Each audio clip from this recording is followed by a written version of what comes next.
টাঙ্গাইলের মধুপুর উপজেলার ৩ নং বেড়িবাইত ইউনিয়নের বৈরাগী বাজারে অবসরপ্রাপ্ত লেফটেন্যান্ট কর্নেল আসাদুল ইসলাম আজাদ এর নির্বাচনী মতবিনিময় সভা অনুষ্ঠিত হয়েছে।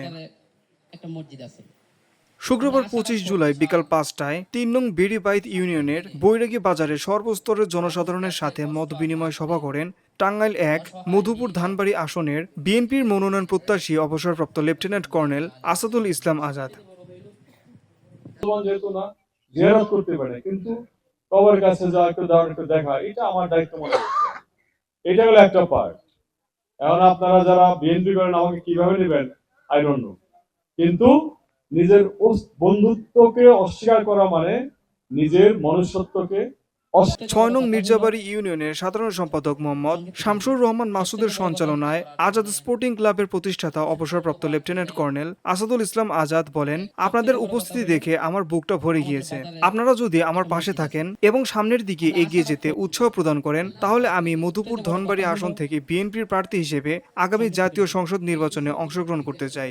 কর্নেল আজাদ বলেন, আমি যে যুদ্ধে যাই সে যুদ্ধ থেকে সহজেই ফিরে আসি না। আপনারা আমার পাশে থাকলে আপনাদের সাথে নিয়ে এই যুদ্ধে আমি জয়ী হব ইনশাল্লাহ। তারেক রহমান যদি আমাকে নমিনেশন দেন তাহলে আমি নির্বাচন করব, আর যদি দলের অন্য কাউকে দেন তাহলে আমি আপনাদের সাথে নিয়ে তার জন্য কাজ করে যাব। ৩ নং বেড়িবাইত ইউনিয়নের বৈরাগী বাজার জামে মসজিদের ইমাম মাওলানা হাফিজুর রহমান এর সভাপতিত্বে উক্ত মতবিনিময় সভায় অত্র ইউনিয়ন পরিষদের সদস্যবৃন্দ, বিএনপির নেতৃবৃন্দ, যুবদল, ছাত্রদল ও সহযোগী অঙ্গ সংগঠনের নেতৃবৃন্দ সহ সহনীয় জনসাধারণ উপস্থিত ছিলেন।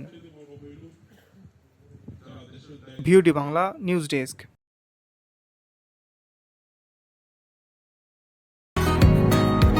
বসুন্ধরা, উত্তরা, বনশ্রী, কুড়িল ও বাড্ডা সহ রাজধানীর বিভিন্ন স্থানে অভিজাত ও অত্যাধুনিক মানের ফ্ল্যাট কেনার এক নির্ভরযোগ্য প্রতিষ্ঠান pleasant properties limited.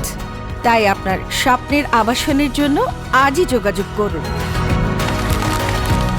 Pleasant properties limited, where destiny matures eventually.